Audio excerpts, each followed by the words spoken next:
Good morning, viewers. My name is Walter Katini Ndovu. Welcome to the 263 Chat Show. Today we are hosting the guys from Zimbabwe Youth Charity Organization. At this juncture, I would allow my guests to introduce themselves. Okay, thank you very much, sir, for the time. My name is Eliad Kupfuma, and I'm the founder and president of Zimbabwe Youth Charity Organization. Good morning. My name is Nathan Masonga. Okay, thank you. At this juncture, I will present my questions to our guests from Zimbabwe Youth Charity Organization. So, briefly tell us about the Zimbabwe Youth Charity Organization. Okay. Zimbabwe Youth Charity Organization, ZYCO, is an organization that has an aim of transforming lives and diverting the mindset of the people who believe that they have no reason to live. Zimbabwe Youth Charity Organization is an organization made up of youth, that is anyone in the age ranges of 18 to 35. We have got what we call Theoka, or the heartbeat of change. So in Zimbabwe Youth Charity Organization, we are mainly targeting on helping orphans and vulnerable children in and outside Zimbabwe, though we have not yet expanded outside Zimbabwe, but we have been operating in Zimbabwe. Okay. What inspired you to come up with this initiative? Okay. As Zimbabwe Youth Charity Organization, we discovered that children occupies a very unique position in Africa, and for the full harmonious cultivation of their potential, we need to impart them, we need to help them, especially orphans and vulnerable children. So we sat down and said, guys, how best can we help our brothers and sisters who are underprivileged? And then we formed the Zimbabwe Youth Charity Organization. Okay. I understand ZYC has got history. Can you please tell us when was it introduced, and throughout the journey has been so influential? All right. Zimbabwe Youth Charity Organization was formed in 2014, the 26th of October. It was formed as a small charity club, which was called by then Norton Youth Charity Club. It was only with 7 members. Our first visit was a Glory to Glory orphanage. We didn't have much to do, but we limited just our time, our labor. We did gardening. The ladies were doing the washing of the clothes of the vulnerable children. We also some other things that it was entertainment. From 2014, we have imparted, we have helped about 35 orphanages in Zimbabwe. That includes Glory to Glory Norton, Tsungirai Norton, Ark of God in Norton, Mashinga Izenchitungwiza, Tunisan in Blawayo, Sandra Jones, Queen Elizabeth, Chamuka Foundation in Kwadzana. We have quite a long history of how we have been helping, and our services were differing from each and every visit that we do, because we discover that some of these orphanages, some of them have got mature people, that is children of maybe 10 up to a certain level of age, and some have got little from as little as 1 year old to 5 years. So our activities differs according to the children that we are imparting. So amongst our services that we've been offering, we've been doing career guidance in orphanage, just to try and embrace the orphans, to give them a brighter future and a guiding line to what they really want to be in life. In some orphanages, we've donated food, clothing. In some orphanages, we just go there for psychophysical support, hence music, dancing, just engaging into activities that just help these children in terms of their mental and psychophysical support. So that's basically it from 2014 up to now, and we still have got a long way to go. Yeah. Okay. That sounds great. So what does it take for one to be a member of ZYCO? Alright. To be a member of Zimbabwe Youth Charity Organization is just your passion. If you're someone who is youthful, someone who has got the heartbeat of change, who would like to see a better future in other people, cultivating other lives, you can come aboard. Our membership is very open to anyone who wants to be. There is no subscription fees or something. You just come, you fill the forms, and then we move together, because we believe that it's not just money that helps. So you might have a certain ability that you have that can be used to help someone else. So if we say we need a subscription fee of this and this and this, we might be limiting other people. We've got the capacity to do so. For example, we have worked with Tatenda Mangami, who was once a member of Zimpraise. He's a very good artist and has been helping orphans and vulnerable children in terms of teaching them how to play a guitar and all the likes. So imagine such a situation where someone has got a skill but then is now limited because there's a subscription fee or maybe there's a joining fee. So we're saying, as Zimbabwe Youth Charity Organization, if you're a youth and if you really want to see change, you can use your abilities, you can use your time, you can use whatever that you have to help the underprivileged society. So if you want to be a member, just come aboard. Yeah. Okay. I understand. You said you donate goods to various institutions. So can you please tell us, like, how do you get the money to purchase those things and so forth? And besides that, from donations, what do you do outside donations? All right. In terms of donating the things that we do, our services, or the way we operate, is like this. Okay. We first go to the orphanage before the day of donation. Right. We ask them their problems they're facing. Maybe it might be they don't have food, they don't have this, they don't have this. And as people, as a group, as a team, we sit down and say, okay, how best can we get these things that are required for this orphanage? Yeah. So we'll then decide, say, what can you bring? Do you have money, or maybe you've got a packet of sugar that is needed in the orphanage? So that's how basically we get the contributions of the donations that we do. We first go to the orphanage, they tell us what they want and what they are in need of. Then we sit down as a team, and then we find ways on how best we can do it. We have not yet worked with outside funding or any type of money, financial help that you've got from outside the organization. Okay. Okay. Thanks for that. Since you said you started this organization in 2014. Yes. Yeah. Since 2014, what have been the challenges that you have been facing up to this day, and how have you been trying to counter those challenges? Okay. Challenge will always come. Challenges will always come, but I wouldn't like to call them challenges. Right. Or because once we notice this is a challenge, we then have to work on it so that it no longer challenges us in the future. But basically, working with youth is a big challenge because we are saying we are working with the people who are on a transitional stage of being a child to someone who is developed.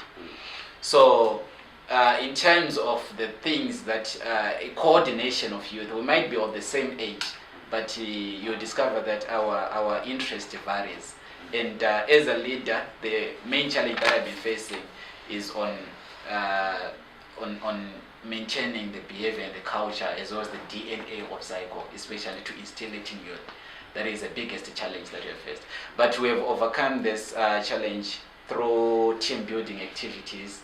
We do team building, we hire people from around Cultivate Africa. They come, they motivate us, they teach us about leadership, they teach us about the benefits of giving to the community, and they inspire us. That's how we have managed to counter this problem. Yes. So since it's Advent, what are the achievements that you've managed to achieve from since day one up to today? Okay. The biggest achievement of them all is just the formation of the organization. That is one of the biggest achievements. We've also managed to get quite a number of touching testimonies. We can happily say that we have impacted more than 2,000 kids in Zimbabwe. through the 35 orphanages, over 2,000. We have managed to pay school fees for other children in our communities. We have managed to help other internal members of the organization, because you discover that we maybe someone in our organization really needs a scholarship from someone. They need a recommendation letter of the things that they have done, that they have done in the community. We have been able to write those recommendation letters, and they were successfully considered. So that's a big achievement that we have done. We've also managed to have talent searches and talent shows in orphanages, giving children certificates, and these certificates are also recognized where they go as a proof that they have got a skill or something they know best. Okay. So it's just a series of of achievements that we have managed to do, and we have also managed to come to this session to talk about this. This is an achievement. That's nice. Yeah. Okay. Okay. I understand. Currently, you are running a project called Pets for Pride. It's the Pets for Pride campaign. Can you briefly tell us what you endeavor to achieve during this campaign? Okay, thank you. As for the Pets for Pride, it has come to our attention that the greatest challenges, especially the girl child, who's on the transition from pre-adolescence to adolescence, are facing in terms of sexual reproductive health, is the issue of pets. Especially if we are looking at those areas like the rural areas, where we see there are a lot of girls who are coming from less privileged families, especially from those from the resettlement areas. So we have realized that there is need for us as an organization to chip in and help this problem. Like I was looking at the parliament session of yesterday, where the Minister of Women's Affairs was being asked what he was doing in terms of addressing the issue of sanitary pads. So as an organization, we're happy that before this issue was being discussed in the parliament, we have managed to have a look into it and in action towards that. So what we are doing is that we are donating these sanitary wares to the less privileged. For instance, right now we are starting in Norton, in the resettlement areas of Norton, where we are going to be donating at Chitongo Primary School and Nyagore. These are schools that are in the resettlement areas. So our main thrust is to make sure that these girl child do not miss school because they have experienced their periods. They do not miss school because they don't have those sanitary pads. So it is up to each and everyone who sees the need for those children to invest in those children, so that if they go to school, they don't miss their school. It means that we are investing in their future. Thus, investing in their future means that we're investing to a better tomorrow. Okay. Since if you empower a human, you have empowered humanity. So as an organization, that is what we are doing. And this program is not open to the members of the organization, but also to the well-wishers who want to make a difference, who are willing to make an impact in the girl child's life. So basically, that's the thrust behind this program. Okay. Zimbabwe Youth Charity Organization is 3 years old now. So what is the future of this initiative? Okay, the future of Zimbabwe Youth Charity Organization, you don't really need to have a rocket scientist to tell us how the future is going to be like, because if you were to check what we have done so far in these only few years, it's so much that the future is just full of fireworks, right? We want to be an organization that is able to provide homes for the homeless. That means to have the premises where we can cater for these children rather than just helping them. We want also to expand our services, because right now we are confined in the orphanages because that's where we can find a mass number of children. But then there are a lot of children in the streets. We have to help them, we have to impact them, but because our resources are limited. But we expect that in the future, when everything is now in place, we'll be able to impact those children in the streets, as well as to do miraculously good in terms of community building and community engagements. Okay. Yeah. Okay, that's good. There are a lot of youth outside there. Yes. Yeah, youth who have got a potential to do everything, but some maybe they are failing on how they can come around and come up with something tangible like Zimbabwe Youth Charity Organization. What can you say to them? Okay, youth. We don't have to doubt that there are other people out there, because the population of Zimbabwe says 65% of the people in Zimbabwe are youth. So definitely there are and amongst those there are some of the youth who would like to help. But one thing that I have realized, especially when I started this organization, was I was a youth, and I am still a youth. I really want to help, but the moment I started this move, I didn't have any money. And even the guys, like I said earlier on, we were only 7, we didn't have money, but we did something that impacted the community. We went into an orphanage, we donated our labor. And that is something that anyone can do at a free time. If you don't have money, money equals to time equals to money. So if you don't have money, you have time. Yeah. So we're saying it's not just about the monetary help that you can offer as a youth to impact on someone, but your time to listen to them, because some of these children have been crying in hidden places, and they have got heavy hearts. But then if you have got time, maybe just to listen to them so that they will open up, and you might have just changed their life without anything that you have done to them, but just that time to listen to them. So as a youth out there, it's not just about financial help that helps. No, you have a lot to do. Your talents, your abilities, your time can be used to impact lives. That's what I can just say to the youth out there. And to add on, like if you look I'm also a youth, and I'm also very ambitious. But one thing I've learned with working with Zimbabwe Youth Charity Organization is that whatever you do, you have to think big, at the same time start small. Out there are youth who are pregnant with ideas.